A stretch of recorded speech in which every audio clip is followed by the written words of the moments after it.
HRN listeners.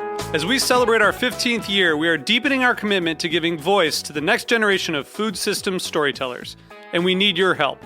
Our internship and fellowship programs help activate new possibilities for underrepresented and underestimated young people through experiential journalism, audio engineering, and production training. Through these unique programs, HRN helps food equity stewards build essential workforce readiness skills that expand their potential and foster economic mobility. Please consider supporting these critical programs. And with a minimum donation, you can be entered to win a dinner for two at an amazing restaurant in one of 8 cities and tickets to a concert at a great venue in one of those cities. We have incredible partners across the country who have donated, as they also share our passion for helping to educate the next generation of food systems storytellers. Check out heritageradionetwork.org/15 to donate and enter to win today. That's heritageradionetwork.org/15 to donate and enter to win today. And make sure you donate before March 31st. Thank you. You're listening to Heritage Radio Network. Since 2009, HRN podcasts have been exploring the wide world of food, beverage, and agriculture. Learn more at heritageradionetwork.org. This episode is brought to you by Hearst Ranch, grass-fed beef raised on California's Central Coast. Available seasonally at select Whole Foods markets. Learn more at HearstRanch.com. This episode is brought to you by Wisconsin Cheese. We do more varieties and flavors of cheese than anywhere else on Earth. By pushing the boundaries of what cheese can and should be, find your next favorite cheese at wisconsincheese.com. So you don't shun the devil with your rock and roll load. Knows that country music's gonna save your soul. The devil runs his groove in them rhythm and blues that sing. It's gonna get you son in the end. Welcome back to The Speakeasy. I'm Damon Boelte. I'm Sother Teague. And I'm Greg Benson. Happy Valentine's Day, guys. Happy Valentine's Day, guys. What a sweetheart. It is Valentine's Day. That's all I have to say about it. I don't really know anything about Valentine's Day. I don't really have anything else to say about it either. I mean, we're gonna, and I do hate to say this, but my wife Jamie and I, we're gonna be cooking dinner at home this year, and we're not going out. I've realized over the years, both as a bar and restaurant owner and as a patron of bars and restaurants, it's not really the greatest holiday to go out on because it's kind of like New Year's in a way, because there's a prefix menu and the staff is unfamiliar with it, and the service is choppy, and it's like reservations are stacked in a certain way. It's kind of turn and burn, so it kind of takes the romance. Expectations are overblown. Exactly. Like there's a lot of too much pressure. I don't know.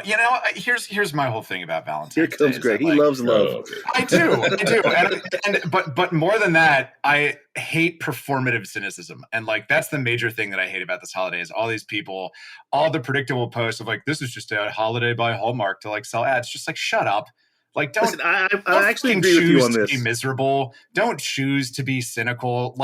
Take the W, guys. Take a chance to go to someone that you care about and be like, hey, you're awesome. Let's do something fun and then mash our funny bits together. I don't know. However you want to phrase that little script I just gave you, take it. But we'll don't fix it in post. Yeah, exactly. But just be a miserable fuck about it. That's all I'm saying. Yeah, I agree actually on the cynicism part. People always say it's a Hallmark holiday, and then I respond to them by saying they all are. We made them all up.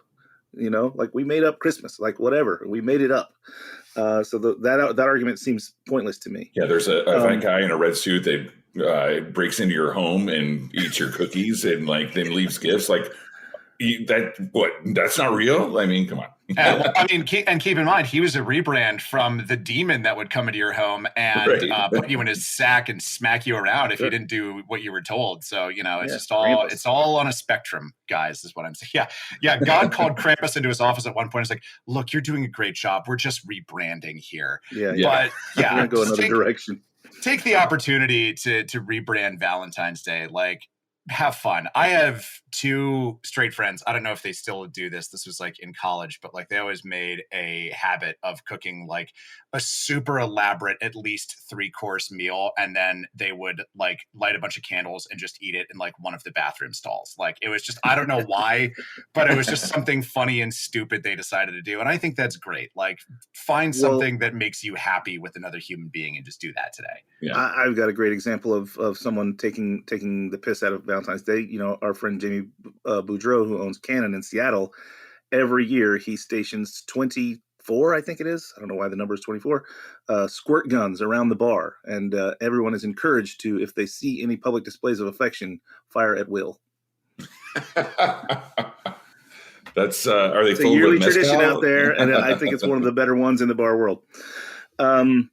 That could be great. That could be great for the people engaging in the public display of affection too. If they're into that, that's a good. That's one of those everybody wins types of situations. I support it. Speaking of goofy, funny things, before we get to our guest, who might also be goofy and funny, did you see this video that's going around with Jimmy Fallon, Boy George, and Keegan Michael Key? I don't know his full name. Yeah, Well, like, I think he has some thoughts on that, right?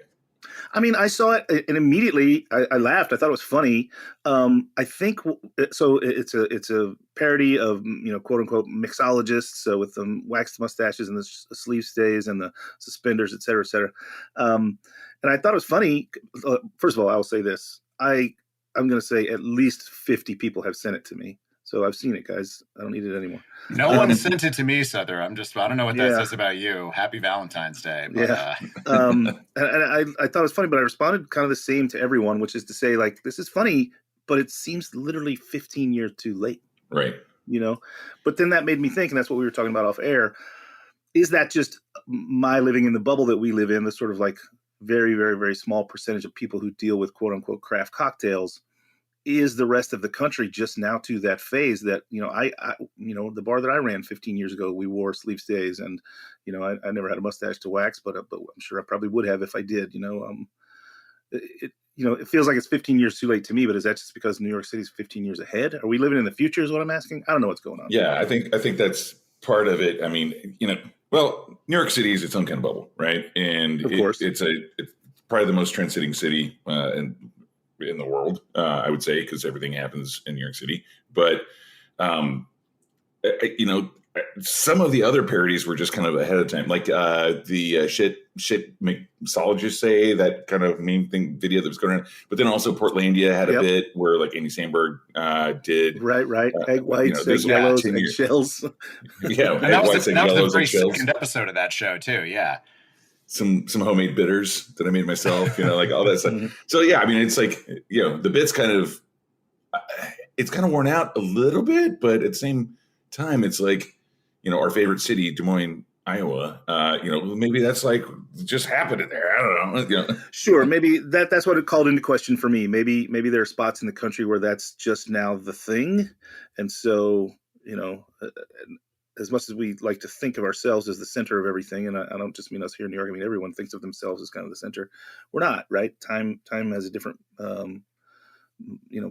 position for other places. So I don't know. I thought it was hilarious though. Really funny, well done. The cameo from Boy George is brilliant. He sings about beer, you know, so the two guys are going on about, you know, all the lavender and, pomegranate and whatever they're using in the cocktails. And then it cuts to Boy George and he goes, you know, he's singing about how we only have IPAs. You know, that's the only. That's the funniest part of that whole thing. I mean, 100%. And that slow wash realization that was Boy George was also the real trick to the video. I think, like, at first you're like, who's this dude? And you're like, holy shit, I think that's Boy George.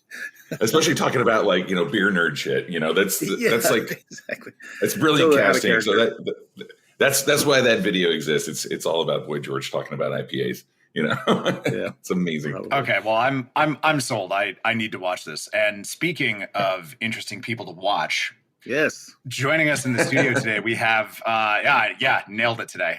We've got Elliot Clark, the apartment bartender. Elliot, thanks so much for coming on the show, man. I appreciate y'all having me on. I'm excited. Thanks for zooming in from just outside of Denver, right? Yes, sir. So I got to ask, is this your apartment that we're looking at? This is like the apartment in my house. I'm in the basement. I'm dad at home, so I'm the basement troll. I kind of like have my little corner and nook here. And so this whole area, like the little common area out there, I wish I could flip the screen and show you guys. I have my home bar out there, and it's kind of set up as like my little zone. So it's nice. It's my little private apartment in the house. It's so funny because, like, I gotta say, like for you guys, especially living in New York City still, and me living out here in the Bay Area, it's like to say that you have an apartment in a house is like this kind of like paradox. I don't think you can actually fully compute it, right? It's like, no, there are certain things that happen outside of the city, just like you were talking about before with the video. So. Go ahead, Greg. I didn't mean to cut you off, but I just thought that was kind of a funny thing. No, totally. And honestly, like it was like my brain experienced a glitch in the Matrix when you said that. You're exactly right, David, because it was like apartment inside. What? Can you do that? Yeah. I don't know. Is this like a TARDIS? It's just bending the fabric of space and time. Anyway, that was a Doctor Who reference for the kids. I was going to ask how you kind of got into creating a bar inside of an apartment inside of your house, which I assume is inside of an even bigger house. That's a great question. Well, it definitely all started in an apartment. I started in a shitty apartment. I lived in Phoenix.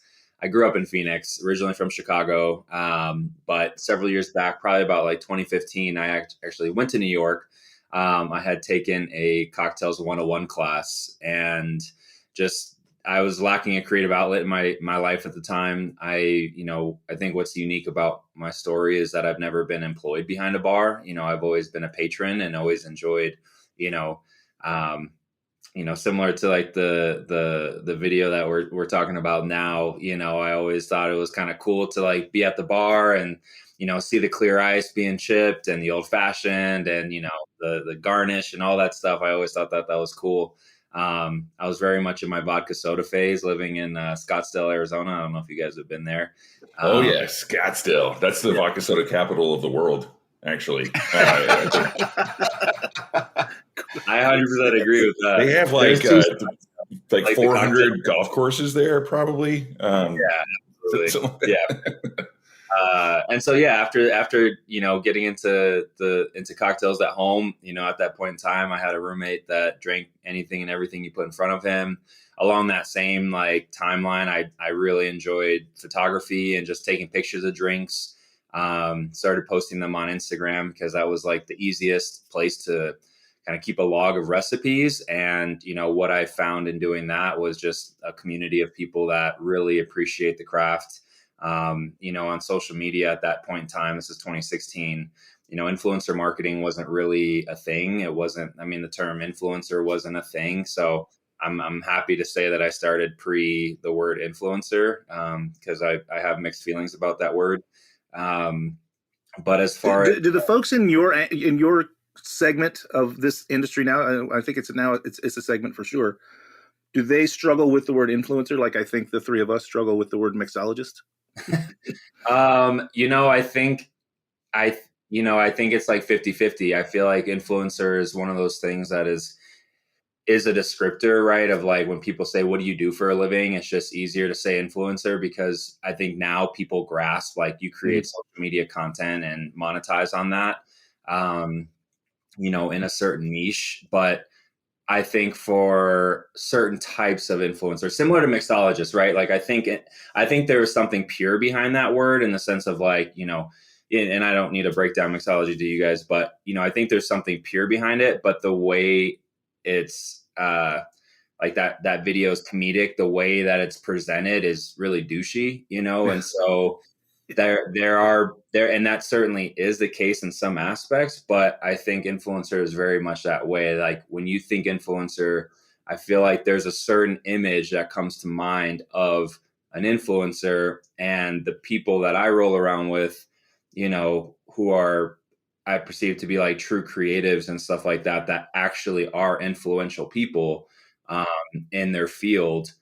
I have a different definition of what influencer is in my mind than what probably the masses think of influencer when they, I think when people think influencers, they think like influencers in the wild, like setting up their cameras and doing all this goofy stuff for likes and comments and for views and being willing to basically sell their soul for social media attention, which again, I have a different view of what it is. But yeah, I think that's a really good comparison, Sother, of like the way bartenders and people in the industry view mixologists and the way that social media creatives or people that create content, view the word influencer.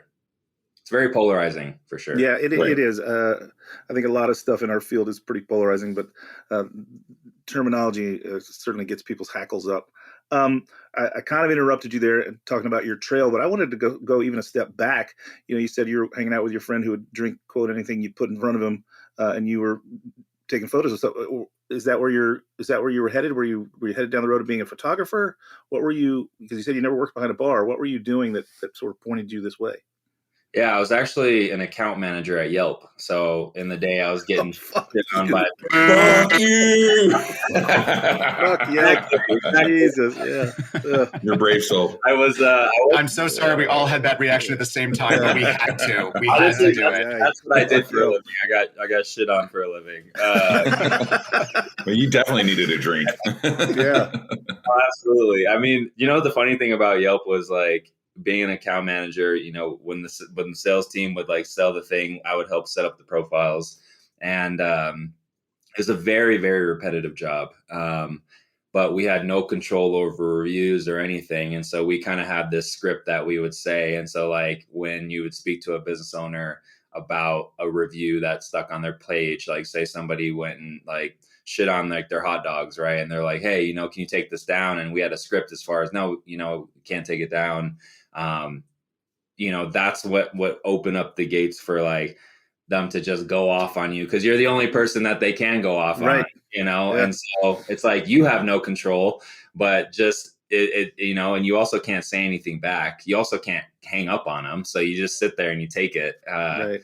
So after, not long after that, I was like, I'm going to switch. So then I went to a software company and I was in phone sales, which wasn't any better, smile and dial, as they say. So, making a ton of calls and having really high talk times and stuff. So apartment bartender and just making drinks at home and taking pictures. I wasn't going down the route of being a photographer, and I wasn't going down the route of wanting to be a bartender. I was going down the route of just having a way to express some creativity.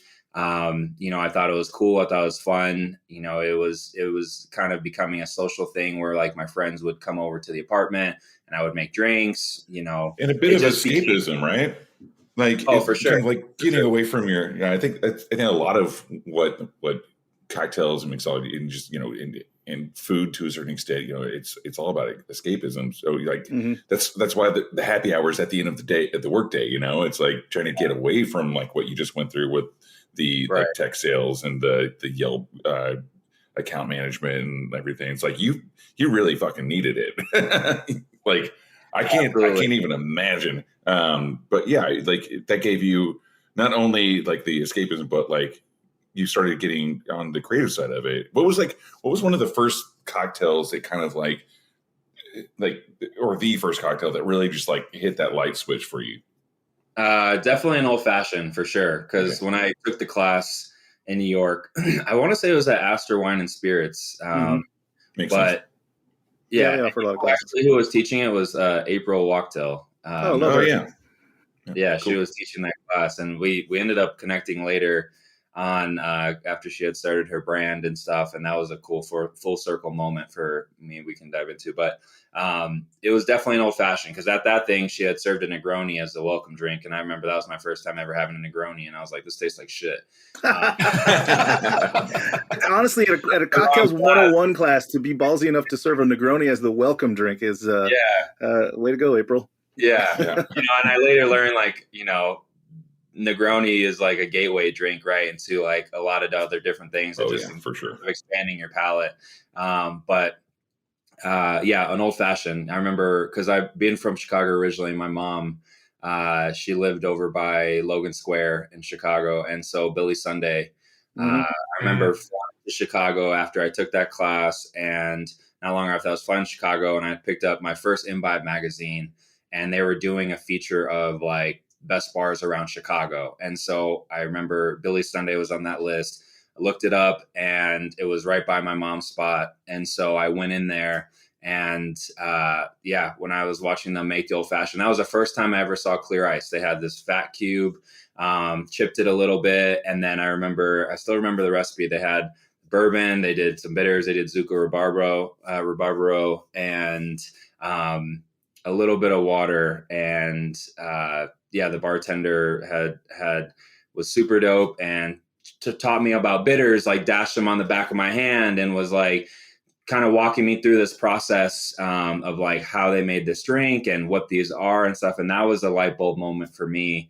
It was cool because my mom was actually there with me. She had we had gone there together. And as I was getting into this, my mom was just more so at that time, like, not familiar with the world of spirits. Neither really was I. And so when she saw the bartender, his name was Steven, when she saw him like nerding out on this, I think that was a really cool moment for her to see, the things that I was starting to become passionate about, because it was, it along that same timeline too, like brands started reaching out. Like I remember there was a fig vodka named Figenza that had reached out.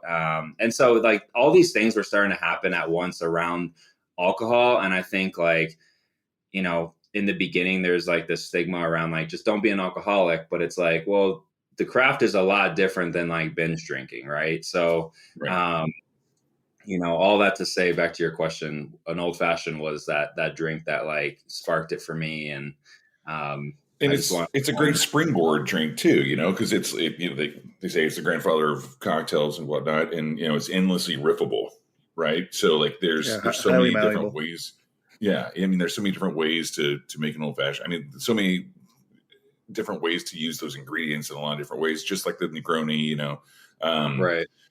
Phil Ward would say it's like Mr. Potato Head sometimes, like putting in like ingredients for like ingredients, or maybe switching them up fully. But I mean, I think, I don't know. To me, my first one was like a Manhattan, which is like very, it's a close cousin to the old fashioned, and also endlessly riffable too, and I think there's something about that. Like if you would have said like an aviation or something like that, I'd be like, oh, that's pretty specific. Like, right. Where do you go with Rainbow's Gin Fizz. Yeah. Yeah. But yeah, it makes sense. Almaguzalum. I remember after that, I had gone back home and I bought a bunch of booze that I knew nothing about, and I had picked up a creme de violette because I looked up like top cocktails you should know how to make, and it was on that list, and I picked it up, and I think I used it like a half ounce of it and never used it again because Did Yelp make that list? Probably. Hearst Ranch, in collaboration with Whole Foods Market, is proud to be the presenting sponsor of The Farm Report, a special HRN series in collaboration with the National Young Farmers Coalition.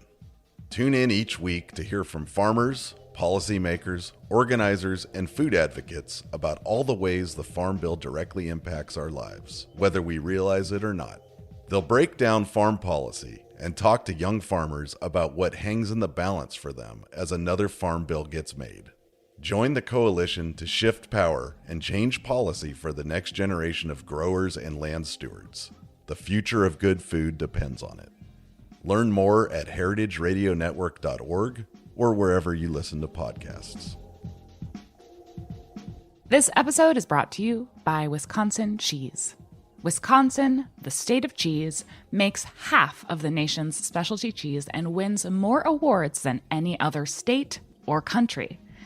Our heritage and traditions, master cheesemaker program, and the American propensity for innovation all put Wisconsin on the cutting wedge of cheesemaking. With over 600 varieties of cheese to choose from and 5,500 national and international awards and counting, get ready to turn your refrigerator into a trophy case. Enjoying a Wisconsin cheese is basically like winning a gold medal in culinary achievement. Set your mind at cheese. When you bite into a wedge of Wisconsin Wonderful, you know it is made with the ultimate skill and passion possible. Find your next favorite cheese at wisconsincheese.com. The world is changing faster than ever, and you need a website to go with it. Whether you're a seasoned pro looking to build your following or just starting out with a brand new idea, you need a landing page that's bold, innovative, and uniquely yours. Whatever your passion, you need a web designer with experience, panache, and heart. We can't help you with any of that. Hi, I'm Lou Bank. And I'm Greg Benson. Are we Silicon Valley tech visionaries? No, we're podcast hosts, and that's basically the same thing. And we're here to tell you about Ancestral Agave Syrup. Ancestral Agave Syrup is the 100% pure nectar of the agave plant. Now, wait a minute, you're thinking. I've had 100% pure agave nectar. Well, not like this, you haven't. That stuff is processed with a diffuser, which introduces acid. Plus, it comes from Blue Weber, a monoculture that dominates farms, depletes the soil, and won't help you grow your brand or expand your e-commerce functionality. Ancestral Agave Syrup, on the other hand, is made by slowly cooking down the pure agua miel from Salmiana agaves in Hidalgo and Tlaxcala, 2 states that have been harvesting those plants for generations. It also won't expand your e-commerce functionality, but it will grow your brand if your brand is person who makes kick-ass margaritas or pecan pies or pancakes. Unfortunately, the families behind this tasty stuff are being offered big beer company bucks to rip out their agave and plant barley instead, which would be a crime because Ancestral Agave Syrup is about as far from the processed stuff as 100% pure Vermont maple syrup is from that sticky bottle at a diner. So, don't build a homepage from one of several easy-to-use templates, but do grab Ancestral Agave Syrup today. Our first 25 customers will also receive a special limited edition Agave Superhero comic book. So do not wait. Protect the land, make better drinks, and save the bats by grabbing some today. Wait, what was that about bats? Yeah, it's an important food source on the migration path of the Mexican long-nosed bat. Huh. Yeah, the flowering stalks of the agave also provide protection from predators. Oh, that's cool. Should we get back to the ad now? Yeah, let's do that. Go to ancestralagave.com or click the link in the show notes to grab some today. Ancestral Agave Syrup. It won't help you build a beautiful website, but it will make your cocktails taste really, really good. Listen, you touched on being reached out to by brands, and I want to talk to you about personal branding of yourself in this sort of niche of the market. And I think I tend to ask the questions about sort of business. And given that being a cocktail creator / influencer is still such a new part of the zeitgeist, like how did you go from, well, I'm working this tech job and taking photos and logging my recipes on social media to now this is my job? Like I think our listener would be curious to know, like how can someone take this thing and make it into their job? Because walking into a bar and applying for a job is one thing. Creating an entire universe to make it your own job is an entirely different thing, right? Yeah, that's a great question. I feel like I have to pay homage to the fact that most of it happened by complete accident. I think it was like a cocktail, if you will, of like skills that I feel like I learned, right? There's like the home bartending aspect of it. The photography certainly helped, like when I was in Phoenix. And I think being in sales and just being, an extrovert and being someone to like navigate relationships and like wanting to like connect with people, I was that person that would talk to the bartender, and so in Phoenix, I went to this bar in Scottsdale quite a bit called Counterintuitive, owned by Jason Asher at the time. And he's done like some other stuff. I'm sure you guys are familiar with Jason, but sure. I was working at I was just going to his spot a lot. And I remember as I was getting into photography, I had offered just to do some free shoots. I was like, I just would love to take photos. And then that developed into, hey, we need someone to run our social media. So then there was like, I was learning about menu development and recipe development and all this stuff from them, but I was also like photographing their drinks and their new menus. I was running their social media. They had just launched Undertow. And so I started running social media for Undertow and doing photos for them. And then I had my website. So I think it was just a number of things put together consistently over a period of time that, I think created this universe, like you had mentioned, Sother, of like, I think people just came to expect recipes. They came to expect, approachable recipes, especially. And that's always been my thing, because I think how people go about creating drinks for bars and restaurants is a lot different than how people might go about creating them at home, just with what we have available at local grocery stores and stuff. And so, for me, I think the branding aspect, like I said, kind of happened on accident, where even the name Apartment Bartender was something that a buddy kind of said, my thing in the beginning. I remember I was after a night of one too many Negronis. I was like, I don't know why I call myself a home bartender. I live in a shitty apartment. And he's like, dude, you're an apartment bartender. So it was a dude, where's my car moment, of like, this is what you are. And so the name stuck. And I think for me, I fall back on my content. I think that's what has been unique. Like even with the book, being able to produce that content. I have a creative studio, and like behind the scenes, like I do a lot of content for brands, and that's always been something that I really love, is just telling stories visually and taking these ideas and bringing them to life. And that, that's always been something that I've been able to navigate the industry and offer, because in terms of my drinks, like, people like you, like I highly admire what you guys do, and I realize the distinction between what I do and what you guys do. So not long ago I thought a Negroni tasted like shit, so it's kind of hard for me to walk into a bar and be like, hey, let me teach you guys how to do drinks, but I can walk into a spot and be like, I can create something from scratch if you just tell me kind of what your idea is in terms of content. And I think that's what's kind of separated and allowed me to brand myself. Well, speaking of doing drinks, we should talk about the actually. So you go ahead.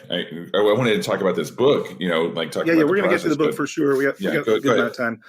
I was going to say, how does that like track for scalability? Because when I say I want to open a bar, which I do quite often apparently, when I say I want to open a bar, it's not just me. You know what I mean? I've got to hire bartenders. I've got to hire maybe kitchen staff. I've got to figure. I've got to negotiate rent. I've got to get insurance. I've got to set up accounts. Like, is Apartment Bartender simply Elliot Clark? Do you have even one assistant working for you? Like, how does that? Because that scalability sounds amazing. Because that's all one person that the revenue is going through. So profitability must be high. Right. Yeah. Elliot Clark. So Apartment Bartender is me. I do have an assistant, but the studio is not just me. I have a business partner, and then I have like a small production team that I work with quite a bit. Like in the beginning, when I would do brand projects, I wanted to wear all hats. I kind of call them, I had, I realized at one point I was kind of like the nutty professor, right? It's like same actor playing like 10 different roles. And I wanted to do that. I wanted to be the one that like did the video and edited it, and then shot the photos and edited them and delivered to the client and did all that stuff. And then was the model, and I was doing all that stuff. And, in so many ways, brands were looking to people like me in the space to kind of advise on how are people, what resonates with people in terms of content and stuff. So they were kind of taking our lead with what we thought looked cool. And over time, like now with productions, for example, like I'm not the one like taking the photos or the videos. I'm kind of like more the producer and director of those things. So it just kind of depends on the budgets that we have to work with and like the team that I can build out with it. But to your point, Sother, like scalability is something that I've been like wrestling with for several years now, especially after becoming a dad, because my time is really spread thin. And if I have to choose between being home with my son and my family or, taking on as many projects as possible, it's just not, that's an easy choice. For me, I want to be home and be present. So, I've been thinking a lot about how do I scale beyond this? Because Apartment Bartender, as much as I wanted it to be a brand similar to like, the first one that comes to mind is like a Cocktail Kingdom, right? Like they have products and they have this stuff and it represents something premium in the industry. I've wanted Apartment Bartender to kind of go that route, but I just keep getting pulled back into the fact that I realize Apartment Bartender is probably just a person. It's a personality brand. And so maybe the way to scale that is, I don't know. That's always been something I struggle with, because you can't really scale your time, right? You can only be in one place at one time. So, there's definitely a cap in terms of like profitability and stuff, unless I have product or a team. I was talking with a buddy the other day, and he said, like, you either really can go the product route or you can go the media route, or a mix of both. But doing what you're doing now, like, I would say that I've hit my ceiling, because, the way to scale is take on more brand partnerships, which I don't want to do that. I want to be more selective about the brand partnerships that I take on. So, scalability. No more fig vodka for you. No more fig vodka for me. But also, like, don't you get into like legal constraints with like non-competes and non-disclosures if you're like within like light categories and right? I mean, like, so it's like there really is a ceiling on what you can actually There's a little handcuffing. Mm-hmm. Yeah, there's definitely exclusivity in the contracts. Like if you're working with, a bourbon brand, because my primary niche is in the spirits and cocktails space, like, I will usually negotiate the exclusivity to just be to bourbon, right? So like if I'm working with a Scotch whiskey brand, I see that as different in different applications. And so usually respect that. However, like if, I'm working with a grocery store brand in the Midwest, which is going to take me out to Des Moines. With that comes like, okay, if you're working with us, we don't want you to work with, the other grocery store chains, national chains and stuff. So, there's compensation that allows you to feel comfortable turning down those opportunities that come in because you have this person. So like they're mindful of that as well. You just have to ask for it, usually. Well, speaking of products, you've created a book, right? Mm-hmm. So that's a product that you can create that still stays true to the brand that you're envisioning and creating as well. So Let's Do Drinks is the name of the book. It's up for pre-order now. It'll be out in early April. Is that correct? Yeah, April 16th. And so how did this process even get started? I want to talk to you about the process of writing the book, but I also want to talk to you, like, how did it get started? Did you pitch a book? Did someone come to you? Because full disclosure, your book is out on the same, by the same publisher as my book, Topics Media Lab, right? And your editor, one of your editors was Jeff Ashworth. He was my editor and my longtime friend as well. So we've got some crossover there. Yeah, absolutely. Yeah, the book, they had reached out to me towards the end of 2022. Writing a book was something I've always wanted to do. Even when I was younger, my mom was always like, you're going to write a book someday. Cause I was that kid, doing random creative writing and stuff. And I've always enjoyed it. I never thought it was going to be a cocktail book, but I've had publishers reach out over the years. My experience is that, I think publishers started leaning into people that kind of had a community and audience already, especially on social media. So you see a lot of, social media creatives having books and stuff.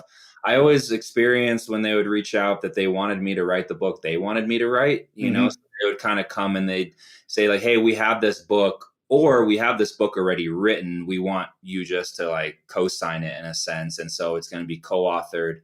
And I never really liked that approach. I just wanted to do something a little bit more tailored to what I wanted to do. And when Topics Media Lab reached out, they really allowed me that flexibility. In the beginning, I think they had a perception of what Apartment Bartender was.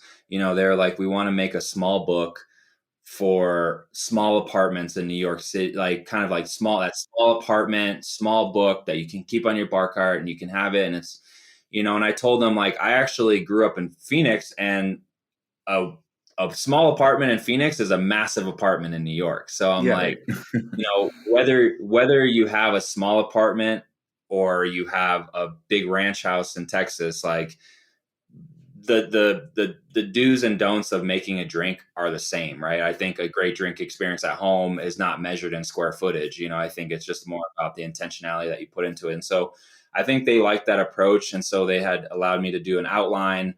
And so, the first several months was kind of, I guess, in a sense, pitching them on like what my idea would be for a book, if we weren't going to go with their original proposed one. And, they helped me through that process. Jeff was awesome in terms of just kind of helping me to understand how people think about books, when they're like, what is a proposed title? And I'm like, Apartment Bartender. And they're like, well, Jeff was like, well, he's like, people that live in homes aren't going to buy a book that says Apartment Bartender because they live in a house. He's like, if that's silly to you, he's like, people are silly. So like, that's just how it is. And then also too, if it says bartender, if people don't resonate and see themselves as bartenders, they're going to feel intimidated by that. So, yep. When they proposed, let's do drinks, at first I was like, man, that is so basic. Like I didn't like it at first.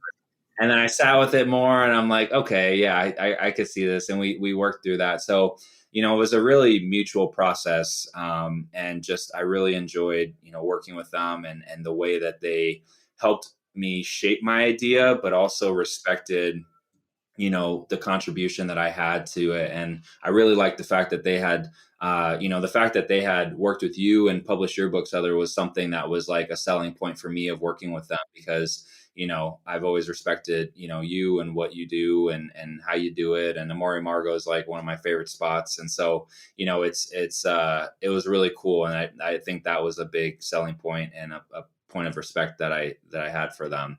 That made me want to. And then I saw your book. They like sent the book to, I think I bought the book actually from you when you came to Denver and you did that tomorrow class, but they had shown me the book and I really loved it. And, to your point earlier about how they were like, pull out a couple books that really look good to you and what you would want it to be. They also allowed me to do that. And show them like kind of how I envision this coming out, and they respected that. So yeah, it was a really cool process of just working with them, and that's kind of how it came to be. And then just wrote it all last year and got my first advanced copy in December. Right, and then you did obviously, since that's kind of your niche, you did all the photography for the book as well, right?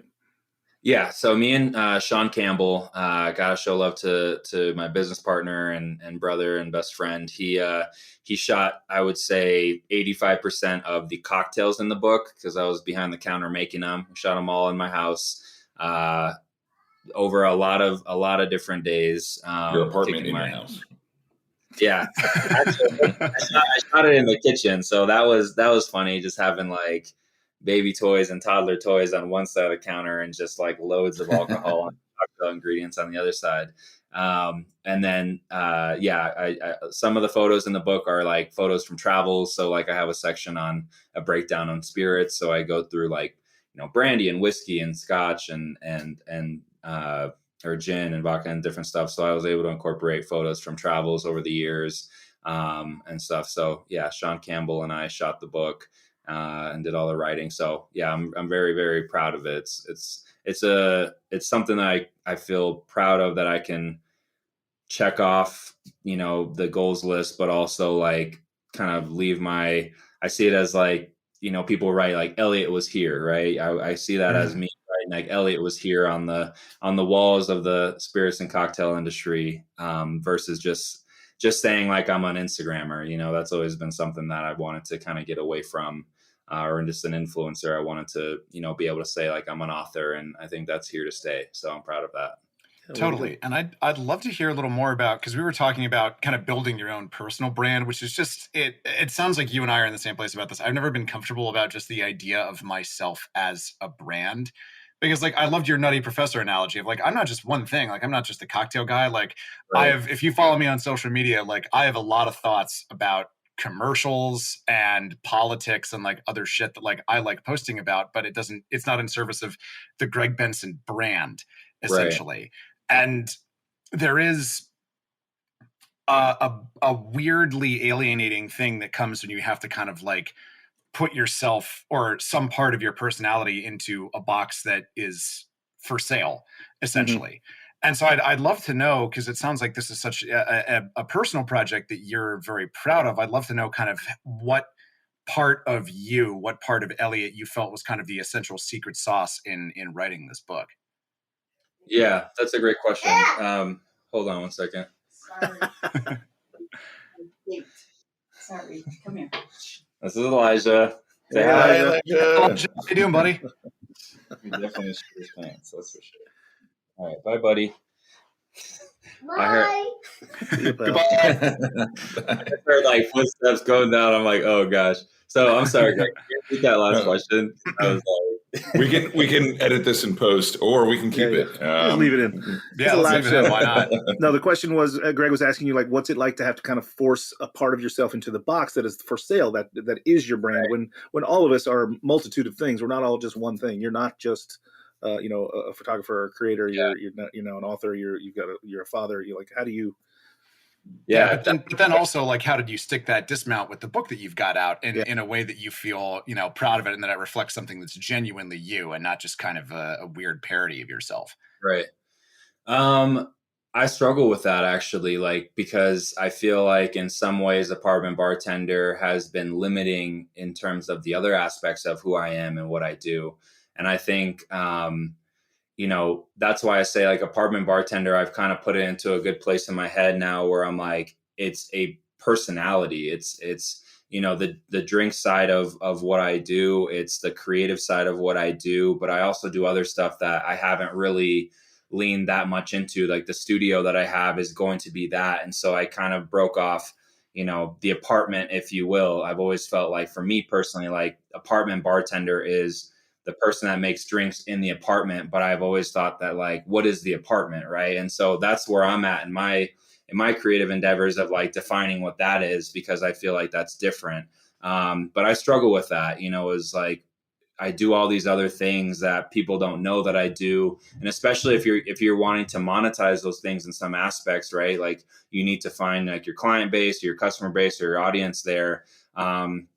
Other things that I do, don't connect to money or like a professional sense at all. It might be like being a dad, being a friend, being a brother, being, a partner and stuff. So, but in terms of how I reflect what I do on social media or on digital, on websites and stuff like that, like, that is hard because it's hard to scale and it's hard to reflect everything because I can't do it all. I can't build websites for every single thing, run those things, build social channels for those things. So I feel like, kind of to what you guys are doing with this podcast, that's where my brain's at next, is creating different social media channels or creating different, media outlets that allow me to express other aspects of what I do and who I am, in a way that you can't on Instagram, right? YouTube is better at longer form content. So, like, starting a YouTube channel is kind of like what's next, or leaning more into a newsletter, or leaning more into that. So I guess just like taking advantage of different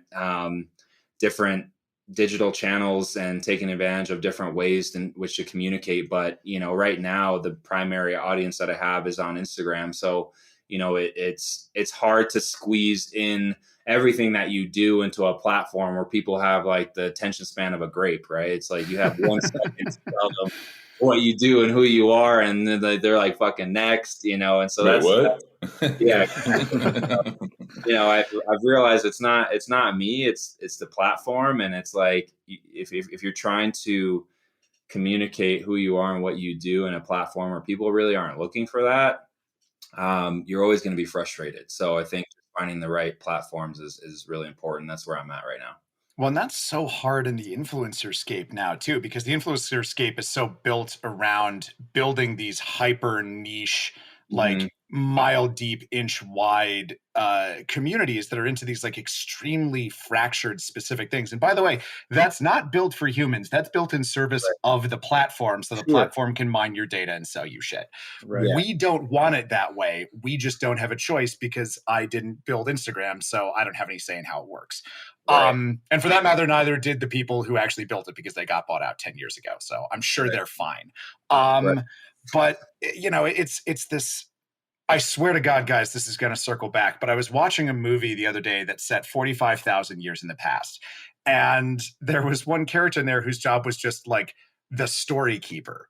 And I'm like, what a cool job that would be, to just be able to, like, yes, I keep the legends, I keep the stories, I keep everybody, informed and entertained and on the same page about, like, this is why we are here in this place. This is why we don't eat this one particular berry, and it's wild that you can't just be an all around storyteller anymore and be like, today I want to tell a story about Negronis, but tomorrow I might want to tell a story about, I don't know, Taylor Swift and Travis Kelce, whatever is happening. So it's so tough as nuanced, complex human beings to like be like, okay, I'm going to devote a huge chunk of my public facing persona that has my face on it to this one specific thing, you know? Yeah, absolutely.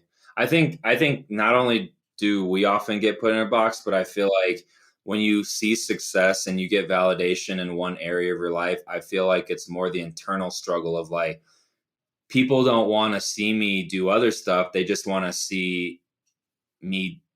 They just want to see me make drinks, right? They just want to see me do this. And if I do something else, then they're going to unfollow me. They're going to leave it. I'm going to like lose this. And to me, it's like, it's this thing that I think artists and creatives and just people in general do is like, you start the thing that you did that received praise you kind of become a slave to it in a way, because you don't want to lose, not necessarily the praise, but like the validation of what you're doing and the success of what you're doing, or especially if brands start getting a hold of it, you know, they want to, you know, like brands see me as like apartment bartender in so many ways. Right. So I've always thought about like, what if I just switch my stuff just to my name, where it's not limited to just drinks and stuff, you know, but I have brand partnerships that I'm like, maybe I would need to run that by them first.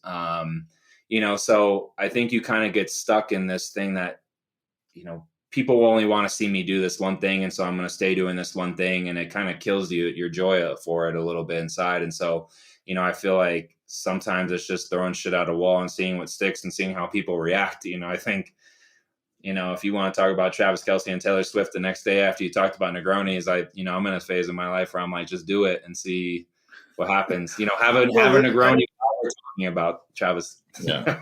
Yeah. I think the frustration that I can kind of hear in your voice is that you got into this because you were a creative. You use the word over and over, creative. But then you're kind of told by your audience, keep doing the same thing. That's not creative. Right. Right. Yeah. And I think honestly told by them, I think appreciated by them, but I think like you project that internal insecurity onto your audience, because you don't always know who you're talking to, right? Like, you know, having 80,000 followers, like, doesn't mean that you know who they are and what they like or why they chose to follow you, right? So you just kind of think over time, like, this is what they want to see, right? Or in your bar, like you serve tomorrow and you serve a lot of different things, but like, let's say tomorrow you're like, you know what, we're no longer that, we're a burger shop. Like, you're going to have some disconnect with your audience who like came to understand you as one thing. And now there's going to be a transition of like, now this is also what we do and who we are and what I'm passionate about. So, you know, I think there's, you know, I don't fully understand that transition yet. You know, I've been doing what I'm doing for now, this year will be 9 years. So, you know, I've changed a lot. My passions have changed a lot. You know, so I'm kind of very much in that phase, and I'm glad the book's out, because it's kind of like, hey, this is my view and my brain on drinks, and this is like a culmination of my story. And now I feel like able to go venture on and see what else, you know, what else I do. It's a timestamp that allows you to move on through time, right? Right. It's like checking off a box in a way, but also it allows you to write the next one. It's like, I feel like a lot of times your first book that comes out, it's kind of like, all right, here's like the bio, or like, here's like my thumbprint, you know, and then it's like, all right, but guess what? Now I can write this book that's completely all about mezcal or whatever, or about Taylor Swift and Kelce, you know, and Negronis with, you know, and Negroni is actually Kansas City Chief colors. So it makes sense. So maybe that's our next podcast is Negronis and Travis Kelce's our guest next week, by the way, guys. But to be fair, I want to call out something you said. If Amore and Margot turned into a burger shop, I would definitely go there, because Sother has this thing where he only eats so many burgers a year. He used to only eat 4 a year.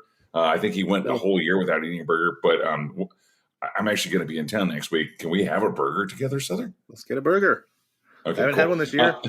But let's back to the book. I mean, so with this book, Let's Do Drinks. Do you like? I know it's coming out, and you said April 16 is when the launch date. Are you going to be doing? I mean, because you tend to travel a lot. Are you going to be out there like promoting the book out on the road? Yeah, most definitely. Like I want to do a book tour. I'd love to do one in New York. I want to do one in Chicago, Phoenix, LA, and Denver. Those are like the 5 cities that I feel like I have the most roots in. Right. And so now just starts like the details of like sorting that out. So hopefully if all works out too, like I'll be in New York promoting the book on GMA 3, which will be really cool. So like I my brain has been kind of gearing up for all things book starting next month and for the rest of the year. So I would love to do a tour and hustle the book. Come sign some of the Maury Margo. Yeah. Let's do it. Yeah.